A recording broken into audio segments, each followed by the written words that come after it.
It's the Sod Pod, brought to you by Grassland Agro. The Sod Pod.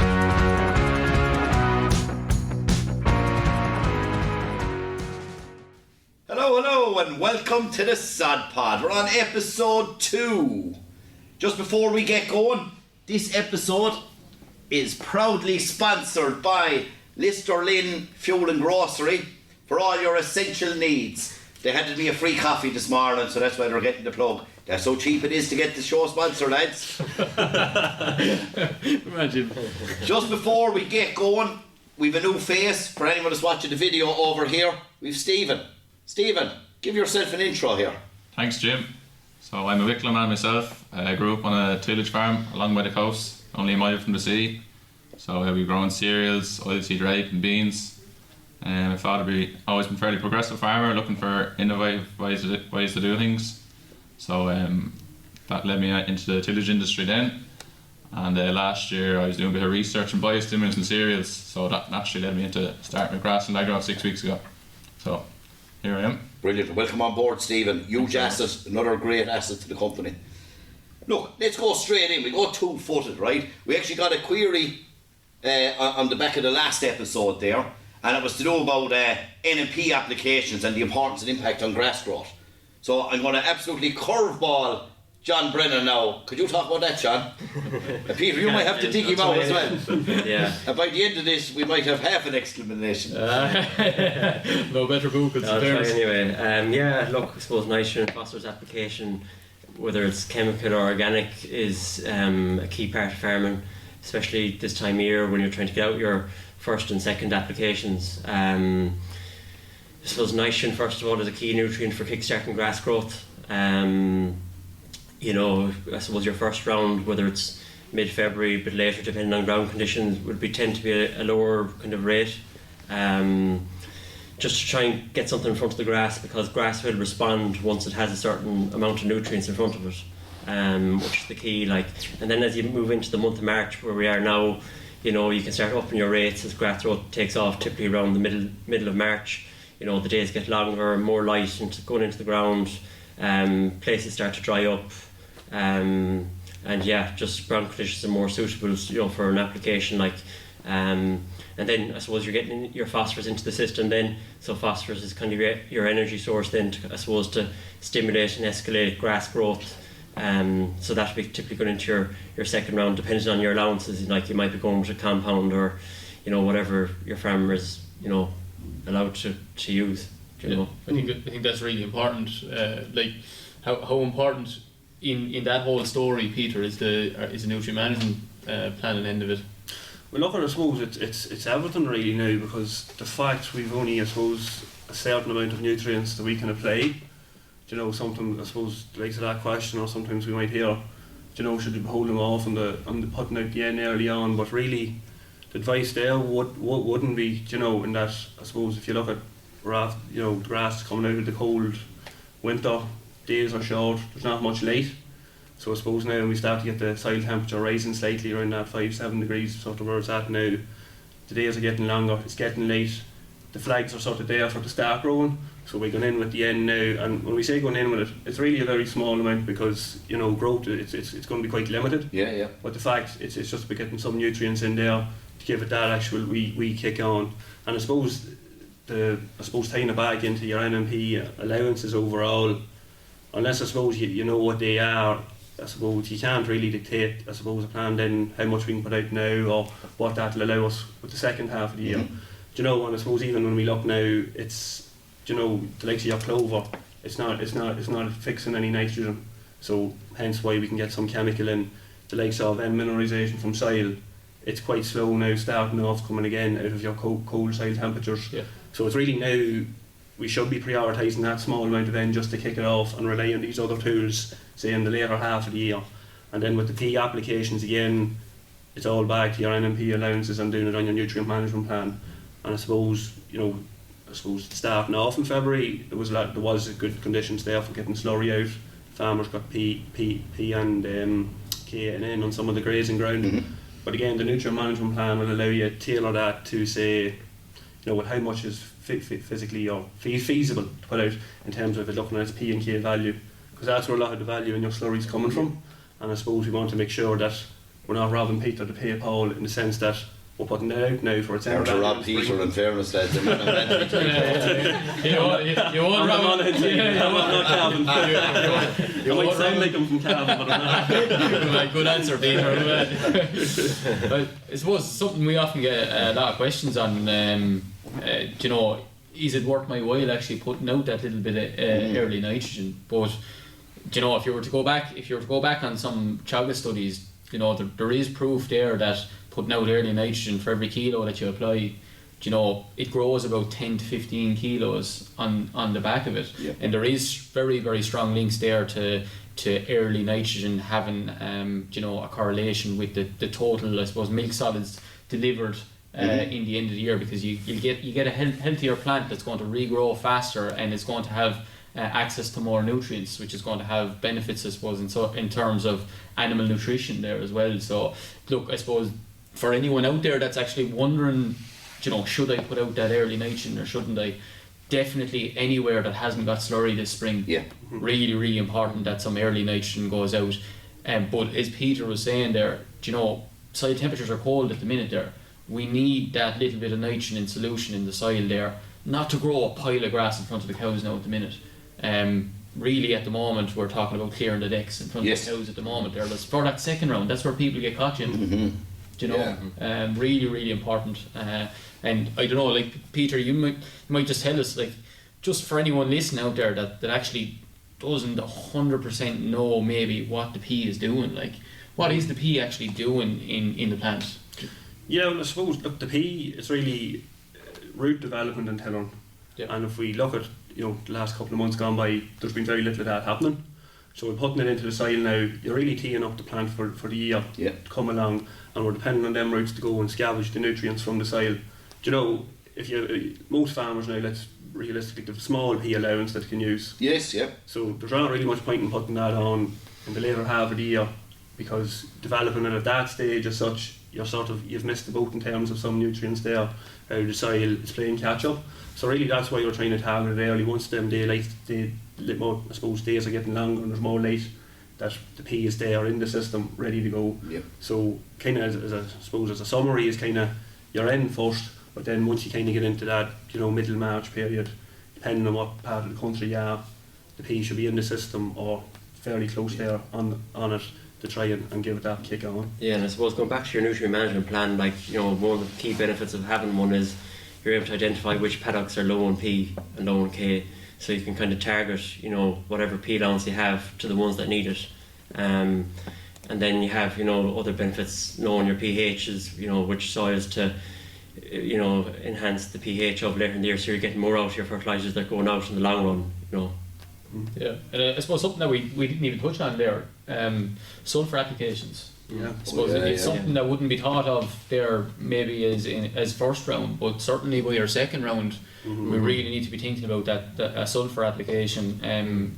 Look, sulphur is something that's probably secondary thought, when we're applying nitrogen or phosphorus, but sulphur is really, really important for helping convert that nitrogen in an efficient way and improving the protein content in our grass. So, look, for anyone that's listening out there and wondering about sulphur, what it actually does, or how they should actually go about applying it, typically it goes on at a rate of about 10:1 with your nitrogen. So for every 10 units of nitrogen, you put on 1 unit of sulphur, and that's kind of spaced out over the course of the year. So, when we're doing nutrient management plans, generally what we try to encourage is, shot of sulphur in the spring, to get nitrogen working a little bit more efficiently, shot mid-season, shot coming into the back end, and that just spreads the load and keeps that nitrogen working quite well. But it's probably something that we should note when we're talking about NMP. And to be fair, when you talk about sulphur was never really an issue. Due to heavy burning of fossil fuels, etc. Exactly. And it's kind of we're like who's on maternity leave for ourselves, Clare Aspel or Clare Costigan now with her married name, and she would have done a lot of work in her PhD on sulphur. Yes. There was a huge gap on that. It was going back to the 80s before anyone in Ireland had done anything on it, and it's such a key nutrient now that was overlooked because it was in our atmosphere, you know, Yeah. for bad reasons, but it was there. It's extremely important nutrient for growing crops and efficiency, and getting more value out of what we're actually putting out. It really has to go out. And crops, whether we're talking about, you know, a winter barley crop or we're talking about a grass crop, they really need that sulphur application. So it's something that we can't really forget about. It's often something that people get worried about as well, over applying it, and it's the same as anything, Jim. If you over apply anything, you can cause problems somewhere else. So little and often is kind of the way to do that, really. And Stephen might talk a little bit about, you know, the effect of sulphur later on crops, and maybe when we're looking at fertilizer selection, you know, but really important to keep in that conversation. Just to show me age a small bit, maybe you were only a twinkle in Mum and Dad's eyes when the Euro was launched to replace the punt, right? There was a great ad on television, and it was, "What's a Euro, Daddy?" Right? This young lad wondering what's a Euro as we change currency.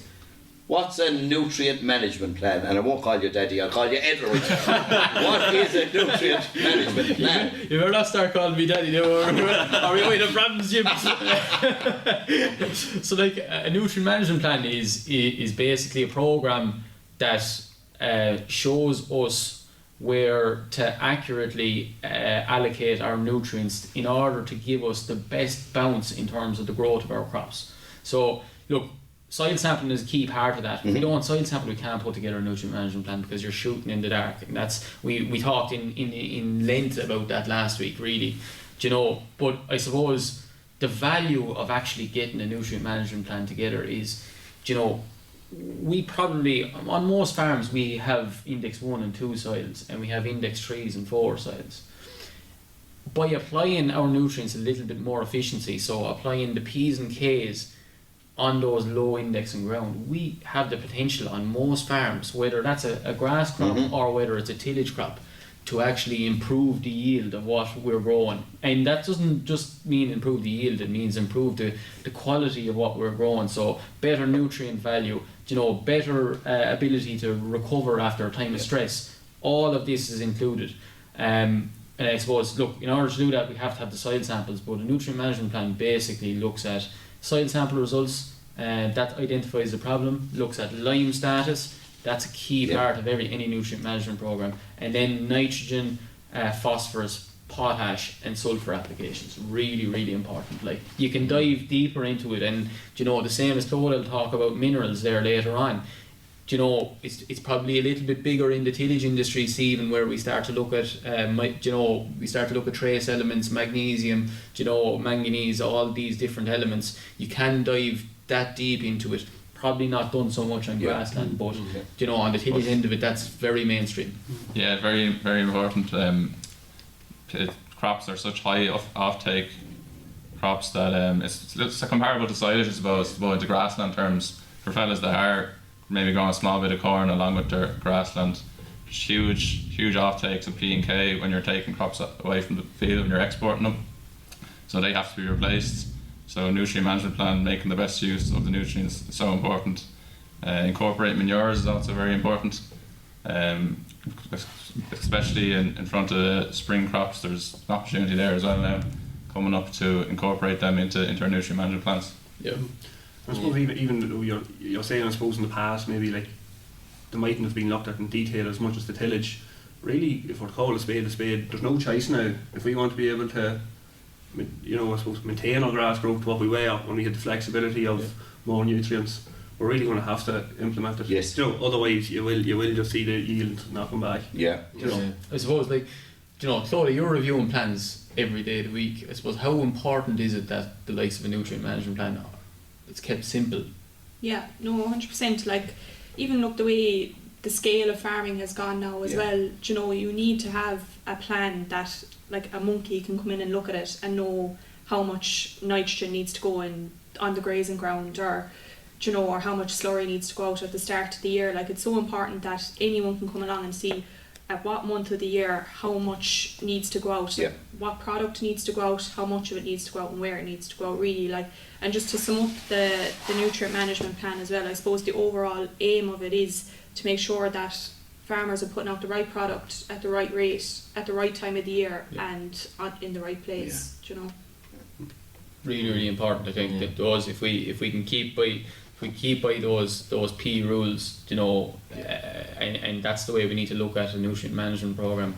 You know, it's allowing us to accurately put out fertilizer where we're going to get the best bounce, and that's both our organic and our chemical, as Stephen was saying there. So really important, Jim. I suppose just on that, if anybody is wondering about their allowances, or actually wondering, you know, how can, geez, I might get use of a nutrient management program. I mean, all they need to do, it's a relatively simple process there. Get in touch with your local Grassland Agro advisor. We need to get a little bit of information off you in terms of your soil sample results, your land areas, stocking rates, and meal fed, etc. But it can be put together relatively easily, and it gives so much information that's quite simple to read. And I suppose on the back of that, the overall aim is to grow better quality and more grass with less fertiliser going forward. It might seem funny for a fertiliser company to be saying that, but it's the way the industry is going. Exactly, and nitrates are getting squeezed all of the time, so we really need to apply where we're going to get the best bang for our buck. Yeah, exactly. You know? I suppose as well, it gives the farmer security as well, that he's not going to go over his allowances. If he has the plan, you know, he can't go wrong. It's a great confidence builder and safety net just to have that to exactly. fall back to. Yeah. Just to move on, then we're here on the 7th of March now. Look, there is a couple of cows moving around in fields, very few. The weather is so all over the place still at the minute, we're not too sure where we are. But what's our consideration now for first and second round? Yeah, so look, there is animals out at the moment.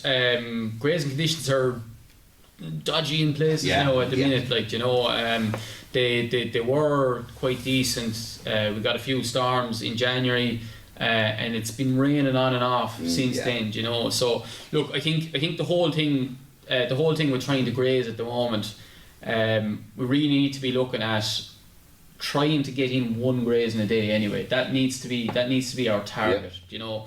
So allocating grass is going to be really, really important. So look, if we like, Clodagh might talk a little bit about it later on, but like typically after calving, our dairy cow will start off with a dry matter intake of about, you know, maybe 11 kilos a day, and over the following 8 weeks, that's going to increase by about a kilo a week. You know, so we generally land about the 18-19 kilo mark, depending on the breed of the animal and the size of the animal. So getting our grass allocations right is really, really important. And look, for anybody out there that's wondering about grass allocations, how much should I be actually allocating? There's a really, really good useful tool on Pasture Base. Yes.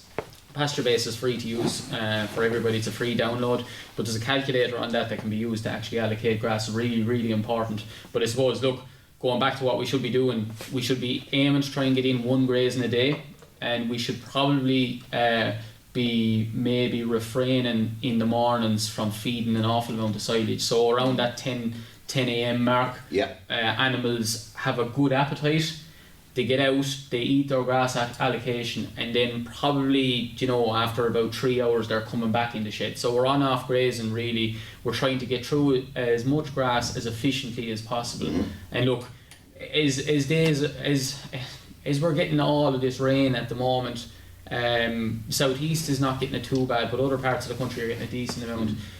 Our grass utilisation will go down a bit, you know, we'll end up trampling a little bit in, but I think the big thing is, we did a lot of harm in the spring of 2024 in terms of poaching.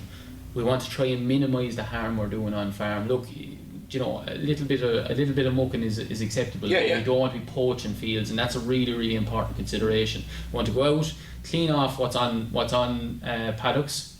Probably at the moment, when we don't have huge numbers of cows out, we want to be targeting kind of covers of 800 to 1,000. That's really what we're looking to do. We're trying to clean off those paddocks, I suppose waken the crop up after its dormancy from the winter, and hopefully now we'll as temperatures start increasing, grass will start moving. You know, and look, this ties back into, you know, the point that Peter and John were talking about early nitrogen. You know, we want to waken up that ground. We want to get that early nitrogen out, so we can have enough grass back on those first grazed paddocks to start our second round, because the beginning of the second round is often where we start to get caught Yes, in, yes, you know. yes, exactly. So look, that's kind of what we need to be looking at the moment, on-off grazing, and trying to get out at least once a day with animals, you know. And look, the more grass we can get back into the diet, the earlier, cheaper it's going to be on farms, you know. It's the cheapest farm feed, Jim. Yes, exactly. You know, Good graze outs early always are a benefit when possible. Exactly, you know? exactly. But even like I suppose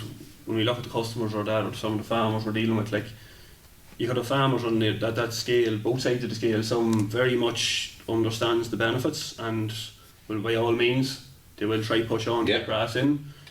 Farmers on the opposite side waiting on the ideal conditions. And I suppose we're not, you know, we completely get that obviously, you know, the trafficability, and you have, you know, different ends of the country, it may be practical to get out, maybe not. But it's about not waiting on the ideal everything, you know, that full week of good weather. It's about just getting them out, you know, in that in-between stage where you're passing, not doing significant damage, or, you know, obviously damaging the soil, because we don't want that, but by all means not waiting until everything's just 100% perfect, because I suppose you could leave yourself, I suppose, quite, what would you say, in a sort of a catch-up period there. You know, if you have a lot of cows calved, you're expecting energy demands to be met off silage. It just can't be done unless you're putting in a significant amount of concentrate. Do you know, so it's about it's about getting that balance right, depending on where you are in the country, you know, not just waiting on absolutely everything to line up for you. I suppose that shows the importance of actually getting out and walking the farm, because Absolutely. if we don't get out and walk the farm, we don't know what the ground conditions are like. Exactly, and we won't know as well how to accurately allocate our grass, and I suppose allocate paddocks, you know, because we need to know what covers are on paddocks in order to target those 800 to 1,000 covers, like, you know. So that the value of that can't be understated. Get out, walk the farm, find out what's trafficable, and, you know, you might get out and get that one grazing a day then, you know. But like, that is a huge link to protein contents and butter fats, you know. But that early grass is a very, very good. Look, it can be variable depending on how much yellow matter is in it, but in terms of protein contents, you can't beat spring grass, like, you know. And just to branch on, so go on, Peter, you go on. No, I was just going to say on the point that Ed was making on knowing your cover and measuring out, it can't be underestimated the significance of that, because the last thing you want is, and I know unfortunately it's not the case for us at the minute, but we're able to push on through the grazing, but the last thing you want to do is run out of a grass supply there mid-April, and next thing cows back in, go down to a silage diet. You know, it'll just knock your proteins way back, as I said. Like, it's consistency is what we need. You know, that sort of it. So better off, like, consistency in an inconsistent world. Good point, Jim. Good point. This could branch on lovely to Clodagh. Mineral selection post calving. Perfect. Just one other thing I'll say there on what Peter was saying about, you know, look, farmers are concerned about doing a bit of damage. I was at a spring grass walk there last week in Askeaton, and we were kind of looking at how the farmers selected different paddocks for grazing. So grazing infrastructure came up as well. So they actually had a very useful tool in the handout they had. So they kind of broke it into 4 different categories. So let's say our first category was your drier fields that have good grazing infrastructure, and like your category 4 then was your kind of more wetter fields that you might leave off for another while. But I suppose a few things that were brought up as well in the group was back fencing cows, you know, using your spur roadways if you're concerned about damage, and to use fields that have maybe multiple access points to it as well. So look, there is ways around it as well. Yeah, exactly. Very good point. Very good point. So yeah, minerals. So look, I suppose after calving, cows do go through a huge metabolic stress. Like, when you think about it, they've gone through a period of 2 months there in the dry period where they haven't been producing milk. They're increasing volumes of milk now up towards their peak. Their feed intake has been impacted due to the fact they've been heavy in calf over the last couple of months. And look, like, they're in recovery as well after producing that calf, and they have to go back in calf again, all within a very short space of time. So this is where our minerals come into play to help get the cow through this period. So I'm going to talk about 3 key minerals after calving. So your calcium, your phosphorus, and your magnesium. So your calcium, look, a cow loses a lot of calcium, especially in the first couple of days after calving through their milk. And this calcium is very important for muscle function. So I suppose not to forget, the uterus is a muscle, and that's after going through a very stressful period. So that needs time to recover as well. And look, calcium is very important for the likes of to reduce milk fever on farm. So if cows are coming up to calving and I suppose they don't have adequate amounts of calcium in their body, the muscles are weakened, so can result in weak contractions, slow recovery of the calf, and it can lead to the likes of retained placenta as well, which will go on to affect the cow at breeding time as well. And just getting back to your milk fever, cows can go down after calving, and look, you know yourself, we're at the end of February now, farmers have a lot of cows calved. The last thing you want is cows going down with milk fever. So I suppose what I'd be kind of saying to farmers as well, coming up to calving, to identify those repeat offenders from last year that went down with milk fever. Keep an eye on cows that might be maybe a bit over conditioned, your high yielding cows, and look, not to forget about your older cows as well. They need that little bit of extra calcium coming up to calving as well, for fear that they might go down. And just as well with those older cows, subclinical milk fever actually affects up to 50% of older cows in a herd, so that's a fairly substantial figure.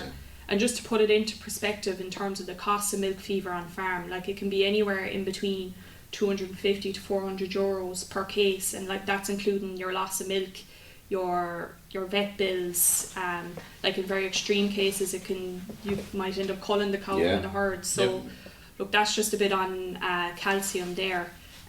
So your phosphorus then is very important for your energy metabolism, your recovery of your cow after calving, and your fertility as well. So just in terms of your energy, so as I said, look, cows go through a very stressful period at the start. They need that little bit more energy to produce high volumes of milk and high volumes of solids. Phosphorus is very important for your fertility as well, for your production of progesterone, which is important to bring cows back cycling as well after calving. And your recovery then as well, so phosphorus will help with the recovery of tissue cells. It'll help restore that bank of energy, and it'll also help the immunity of the cow as well. So you have your your magnesium as well. So magnesium sometimes can be sometimes overlooked on farm. It's very important that cows have enough magnesium in their diet to be able to mobilise that calcium. So basically, if you don't have magnesium in the diet, calcium can't do its job properly. And look, another thing to note as well, especially in an Irish spring grass system, sometimes grass can be quite high in potassium. So if you have high levels of potassium, it can lock up calcium within the cow, or magnesium, sorry. So you need to make sure that cows are supplemented with that magnesium coming up to calving to prevent the likes of milk or grass tetany and things like that. I suppose really important as well, we talked about grazing a couple of minutes ago, right? And we talked about low soil temperatures. It's not particularly warm outside. No. I was driving down here. I was driving down here this morning. There, it was saying 4 degrees in the car.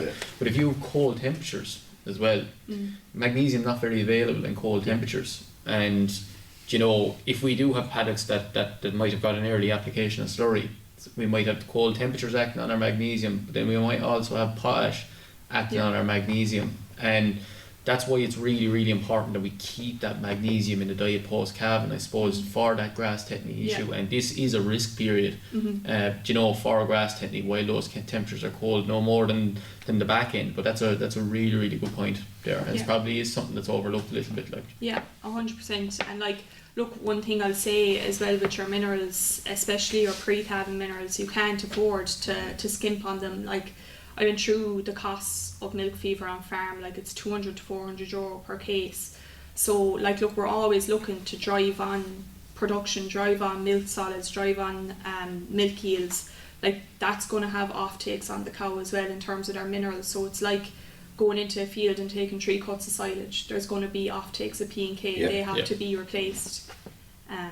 It's even the setbacks. It's with the financial element, but the setbacks in terms of how that will impact on breeding, and on the system we're running, it's a full package, really, isn't it? It's all stress. It's all stress. So that's to animal, but also as we can't underestimate the impact that has on farmers. Farmers are up to their eyeballs calving cows at the moment, and nobody wants to be getting problems, and milk fever is a big problem. adds a lot of stress. A lot of the time we have to get the vet involved as well, and then I can't remember exactly what the figure is, but if a cow gets milk fever once, I think they're 3 or 4 times more likely to get milk fever again. In following years. So we really can't afford to take our eye off the ball, on that end of it. So like I suppose in that post calving period, where they are in that 8 weeks where they actually can't take in enough energy to meet their requirements. Feeding a post-calving mineral is so important, whether that's copper or calcium for production. Copper is something we didn't mention there. Copper is really, really important. It does very, very similar. It does very, very similar things as phosphorus, in terms of our energy metabolism, but we have to keep the minerals into these animals if we want to get them to reach that peak, but also go back in calf, and that's the getting them back in calf is the key to unlocking the whole next year's lactation, look, just in terms of your cow going into a negative energy balance, or if they have an imbalance of minerals, the first thing that's going to be affected post calving is their fertility. And if you're that's going to have a huge economic impact on the farmer if the cow doesn't go back in calf, or she's delayed going back in calf. So I suppose that just brings me on to what is negative energy balance. So as Ed was saying, cows, if they can't consume enough to meet the energy demands of milk production, she goes into that negative energy balance. So, and she starts feeding off her, I suppose, fat reserves to make up for that shortfall. So I suppose just in terms of a few signs to look out for if a cow is in negative energy balance, she might reduce her body condition score. She might drop in milk yields. Her milk solids could be affected. And if you have cows that have calved down in early February, maybe the end of January, it's no harm to keep an eye on them to see if they're coming back bulling as well, and make note of cows that maybe aren't coming back bulling, that at least you can do something about it now instead of looking at it at the end of April, the start of May, when you're going breeding and there's nothing you can do about it then. 100%. And I think even it ties all back into as well in terms of the feed, not to be going back on the grass piece or anything, but if we're not getting that early spring grass, I know I was touching on it earlier, but it's so valuable. I suppose if we're looking at it on a UFL on an energy basis, it's not far off what your kilo concentrate's going to give you. Whereas if we, if we're not getting say some of that in the springtime and depending solely on the silage diet, you're knocked back about maybe 15-20% of the energy value on a per kilo basis straight away. It has to be all ferried in from concentrate, and if the decision's there is not to bring that in, you're into exactly what you're saying. The negative energy balance is going to be significant. You're going to lose more than that, half a body condition score, and ultimately reproduction, performance. Everything is just completely, gone by the wayside. There's such a circular knock-on effect through all the components. And I think that's a key thing too. Why I know some people would be, why are we always going on with getting the cows out for that couple hours grazing that Ed was saying? It's for that reason. From a forage basis, your grass is the one that's there's no silage or forage that's going to match it. And that's really it. It's what that 3 or 4 hours of a graze and getting that maybe 6 kilos, 7 kilos of dry matter in. It's not going to be matched in the silage, even if you're at good quality silage. The majority of silage that's there, if a farmer would even say 74 DMD silage, mid 70s, it's probably, we would class that as good. But it's still not going to be enough. So it's just about putting, it's all, if you like, as you say, one circle, it's all in sync together. Look, I think we're after going through a lot of information there, I suppose, but look, I think it's about doing simple things. Take small steps, implement, if some of these things are new, implement small pieces, they're all going to make slight improvements on how animals are performing, or how our grassland actually performs. I suppose just on the mineral end of things, we have options in terms of the minerals. The fertilizer is not only what we do, and probably it would probably be fair to say, Jim, probably that post-calving mineral, that phos block that we do would probably be the biggest mineral out of all of them that we actually do. But just having the likes of the phos block in front of animals there and making it available to them, I suppose, is really, really important. The animal will tell you themselves how much they need. That's the you know, beauty of it. Yeah. really, because it has that sodium base. The animal can only take in so much sodium. So if they need it, they'll go for it. If they don't, they'll leave it alone. And I think that's a really powerful measure as to how much the animal actually requires this time of the year. Do you know? It's Lunio Vital Phos. I will say that a second time. Lunio Vital Phos. That's a massive mineral supplementation block of ours that is just superb, as you say. It's feed the need, not the greed, Exactly. you know. Exactly. And they manage themselves. I think it could be an idea now. We'll just branch on to John Brennan here. I saw him yawn. He feels like, you know, they're going to ask me a question. Then turned his back on him there. He's like, you know, obviously Ed feels that John has more value, so he just turned his back on him there. If you had to give us all the coffee, Jim, one with that problem. Yeah, we have to pass it on. I should have brought everyone on. Yeah, we'll have to get on to the sponsors for This next name episode. Food and Grocery did not have the budget to stretch to 6 coffees. We're not that good. But Johnny, maintaining hygiene standards, especially post-calving. Yeah. Massive. Where are we? Massive area again. Lots to talk about in this space as well. I suppose, you know, a cow after calving is at a very vulnerable stage of picking up infection, as well as the calf itself. So maintaining hygiene standards at a high level is vitally important, especially I suppose as we get towards the end of calving, we're getting tired. It's important to maintain, you know, the level of detail and the level of cleanliness around the shed. I suppose firstly, like, you know, the cow itself, you don't want her to be on the back foot, because the next stage for her is to be preparing her for breeding. So any setback is going to delay things there and, you know, have an effect on that. You don't want any uterine infections setting in, mastitis as well in terms of milk quality. You know, you want to kind of have your somatic cell counts as low as you can, you know. Yeah. And then the calf as well, also very vulnerable. You know, you want to have kind of simple things clean, like your calving jack, you want fresh bedding down, you know, you want your hygiene, your disinfectant products, your iodine used in the navel, all these simple things that are easy to forget when you're under pressure, and just to kind of maintain those standards. And I suppose overall from a farm biosecurity point of view, you know, you want to kind of minimise infection, minimise spread. You know, Clodagh talked about the figures there, like, you know, you want to cut down your vet bills, which is vitally important, I suppose, in terms of how a farm performs economically as well. But yeah, it's a huge space, and preventing infection is definitely massive, you know. And probably with that, like, I suppose when we're talking about prevention, like the point we're at now, but if you reverse maybe 2, 3, 4 months ago when we were drying off, you know, to measure, I suppose, our hygiene standards back then, I suppose it's important to get that early milk recording in, not waiting for the whole herd to be calved down or waiting until May. Yeah. Do you know, if you want to capture, say, data on how well if you're looking at selective dry cow therapy, how effective that was, do you know, you really want to be getting your milk recording in within that probably for 45 days, 60 days, do you know, to try and benchmark. And plus, it's giving you a full year's data, I suppose. Do you know, that you're not come the end of the season in 2025, we're not saying, oh well, this cow was, you know, she was on, let's say, 100,000 cell count.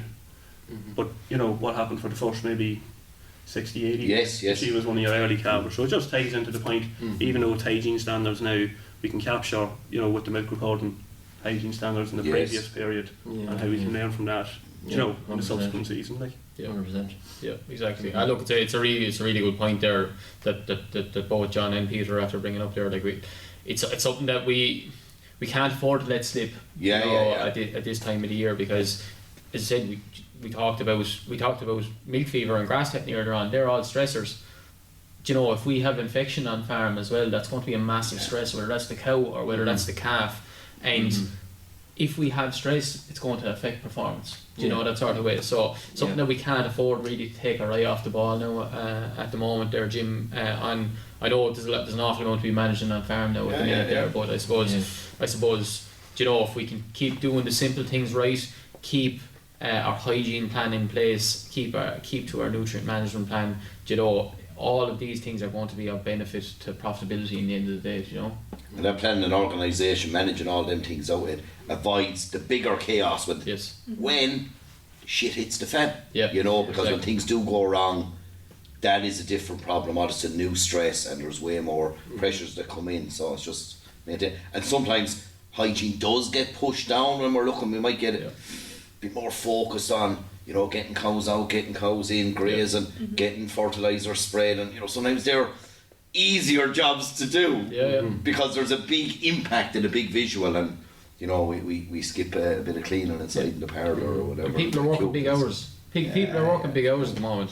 It can't be underestimated. You know, it can't be understated the amount of hours that farmers are actually working at the moment, and you know, the stress that puts on the whole system and the whole family, I suppose, around the farm at home. Like, so, you know, the better the routine we can get into, I suppose the better it's going to be while we're in this busy period. And hopefully that work will start to decrease a little bit and people will start getting more sleep, because that's a big thing. Like, you know, so, you know, the last thing what I'd say to anyone that's listening out here is just, you know, stay safe on farm as well at the moment, because this is a very, very stressful time.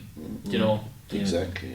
And look, I suppose, Stephen, that probably leads into your end of things. It's a very, very stressful time on livestock farms at the minute there, but we're running into a very, very busy time of the year for spring crops as well, and for getting fertilizer on winter crops and that end of stuff. So I don't know, what do you see going on out there at the moment, and what way are crops looking at the minute?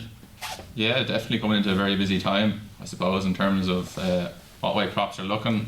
We obviously had a kind enough back end to 2024, so that gave a bit of a window to get winter crops sown, and nearly more importantly, there was a bit of kind weather after sown that allowed the crops to get established. So I'd say for the most part, full yield potential is there for winter crops. Just a side note, I suppose, because of the trauma of the 2 seasons previous, some farmers did start sowing a bit earlier in the autumn time. And because of that, we're seeing a few forward crops around the country there now. Which looks not the end of the world, they just have to be managed accordingly.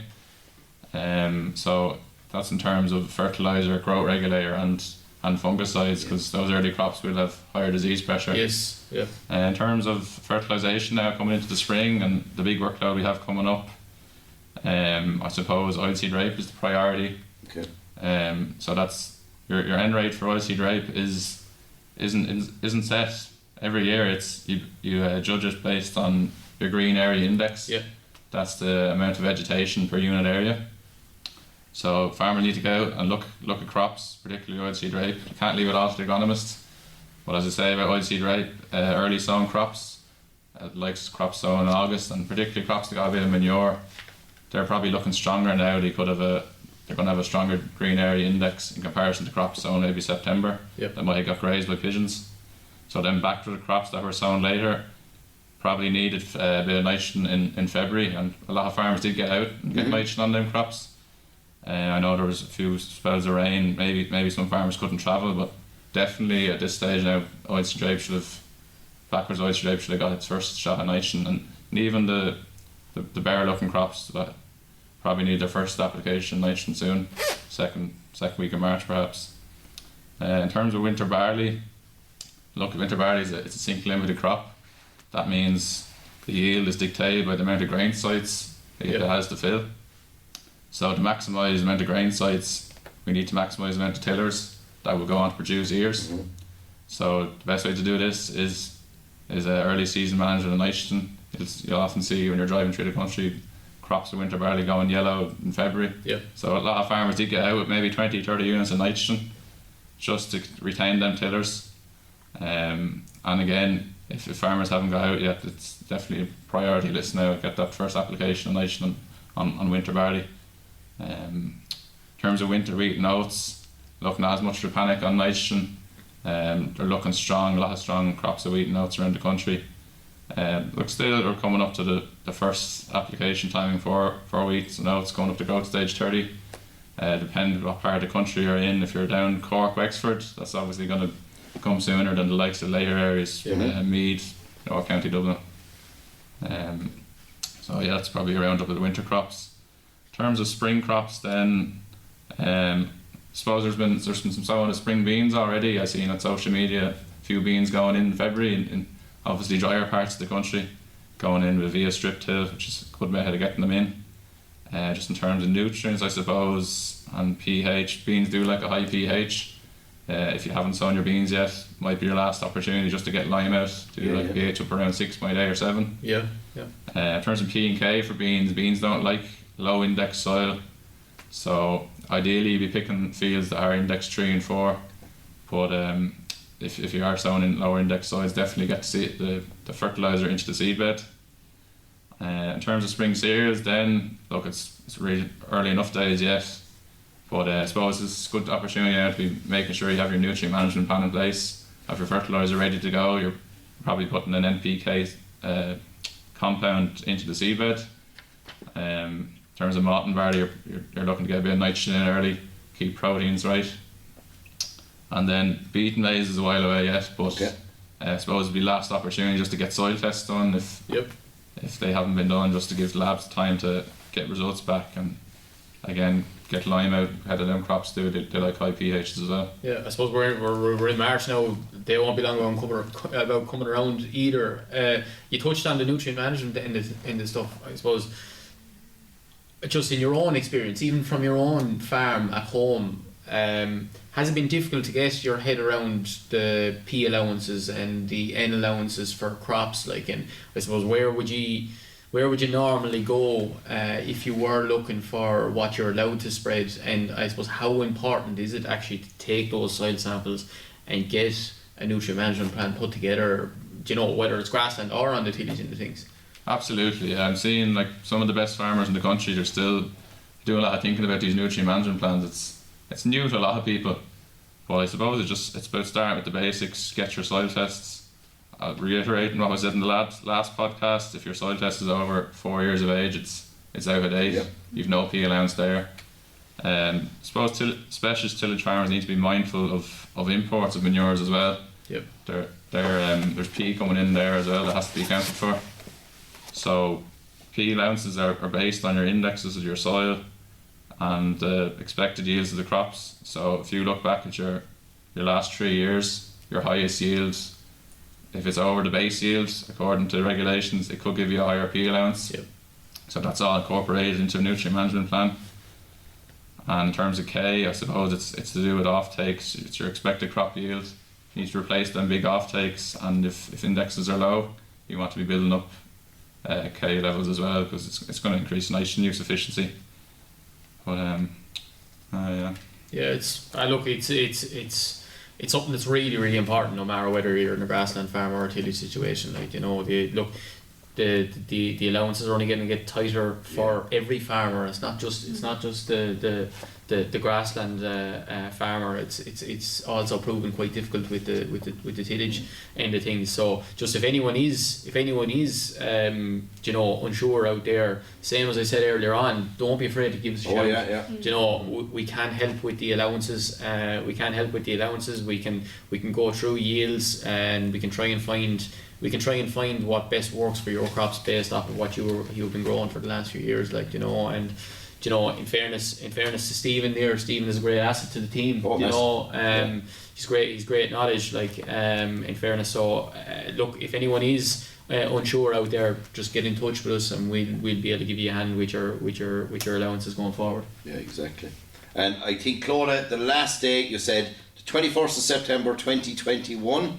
Yeah. If a soil sample predates that, it's null and void. Yeah, exactly. You know, so just when you're going back through your files, it's always worth double checking if you think you have your samples. Because look, these years do go fast. You know, and we can miss out. And next thing, you're a 42-year-old guy that's got a receding hairline you're trying to come forward. So time goes fast around here. You know. Maybe you're a fountain. But I'll take that. Stephen, Clodagh, Peter, Edward, John, thanks very much. Any final thoughts, statements? I suppose just take it handy on farm. Like, look, if you're ever in bother, give us a ring. Like, look, we went through a lot there. It's a lot to keep in your head, you know, at a busy time of the year, but look, take every day as it comes. I think even with that, like, as you said, Clodagh, we went through a lot of stuff.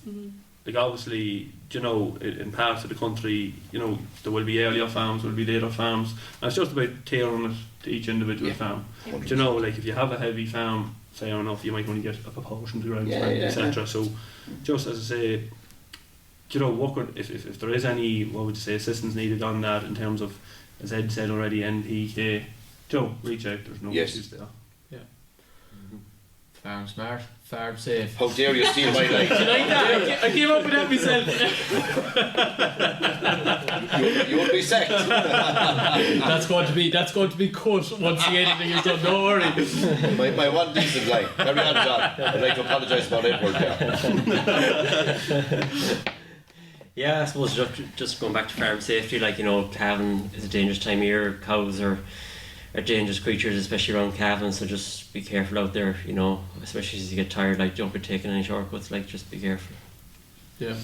What about you, Stephen? Any Similar again, like look back to last spring, a lot of sound didn't start till 20th of April, and we got great yields of spring barley, so look, there's no point killing ourselves. Do a decent day's work, but don't be overdoing it. Yeah, exactly. Give yourself that breakaway time as well. Exactly, yeah. Now to do it properly. Mind yourselves out there. Farm smart, farm safe. Hey, thanks for listening to the Sod Pod. We hope you enjoyed it. To find out more, head over to www.grasslandagro.ie or check out our social channels: Facebook, Twitter, Instagram, LinkedIn and YouTube. That's all for this episode. See you next time.